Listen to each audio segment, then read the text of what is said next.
Assalamualaikum warahmatullahi wabarakatuh. Nah, baik teman-teman. Pada kesempatan kali ini kita akan membahas tentang pembahasan yang sangat seru. Jadi kali ini kita akan membahas tentang kenapa keturunan Kiai Haji Hashim Asy'ari, pendiri NU, lebih banyak dikenal dibandingkan keturunan Kiai Haji Ahmad Dahlan, pendiri Muhammadiyah. Apakah ini soal perbedaan cara berorganisasi, budaya, atau ada faktor lain? Yuk kita bahas.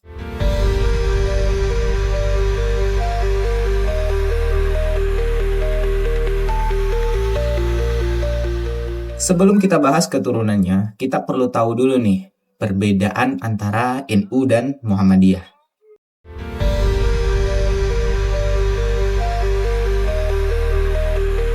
NU ini lebih berbasis pesantren dengan sistem kepemimpinan dan pengetahuan tentang nasab atau silsilah keturunan, di mana silsilah tersebut memiliki tempat dalam tradisi NU, terutama dalam konteks silaturahmi dan pemahaman sejarah, serta sebagai bagian dari identitas keagamaan dan sosial.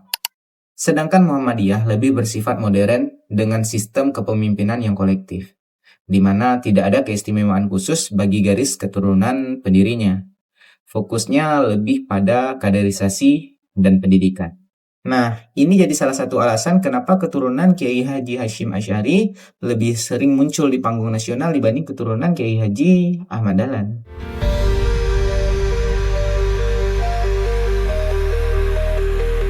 Nah, sekarang mari kita kenalan dengan beberapa keturunan Kiai Haji Hashim Asy'ari.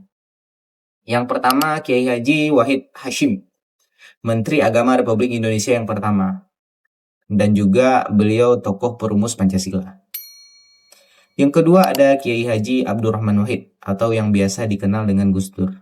Beliau merupakan Presiden Republik Indonesia yang keempat, dan tokoh pluralisme dan mantan Ketua PBNU. Kemudian yang ketiga, Kiai Haji Salahuddin Wahid atau Gus Solah, pengasuh pesantren di Tebuireng dan aktivis HAM. Kemudian yang keempat ada Yeni Wahid, aktivis, politisi, dan direktur Wahid Foundation. Kemudian juga ada Irfan Wahid, konsultan komunikasi dan aktivis sosial. Keluarga besar Kiai Haji Hashim Asy'ari tetap dikenal karena peran mereka dalam pendidikan politik dan sosial.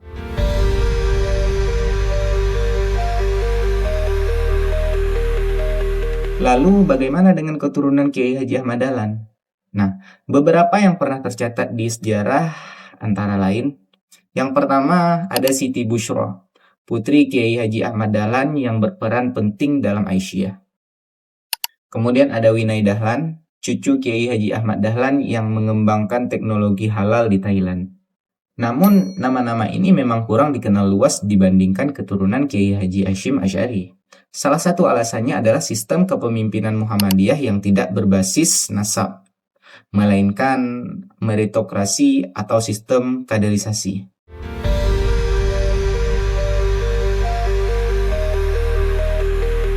Jadi, apa yang menyebabkan perbedaan ini? Dari struktur organisasinya, NU ini mempertahankan tradisi ulama pesantren yang berbasis nasab, sementara Muhammadiyah lebih terbuka dalam kepemimpinannya. Kemudian, kalau dalam keterlibatan politik, beberapa keturunan Kiai Haji Hashim Asy'ari terlibat dalam politik, seperti Gus Dur yang menjadi presiden, sedangkan Muhammadiyah lebih menjaga jarak dari politik praktis. Kalau dari tinjauan media dan publikasi, NU sering mendapat sorotan media karena karakteristiknya yang lebih dekat dengan kultur masyarakat pesantren yang kuat di Indonesia. Jadi teman-teman, bukan berarti keturunan Kiai Haji Ahmad Dahlan tidak berkontribusi. Hanya saja sistem di Muhammadiyah memang lebih fokus pada organisasi dan pendidikan, bukan garis nasab. Ini menarik kan? Melihat bagaimana budaya organisasi bisa membentuk persepsi publik. Bagaimana menurut kalian? Apakah sistem seperti ini memang lebih baik atau ada cara lain agar semua keturunan ulama bisa lebih dikenal?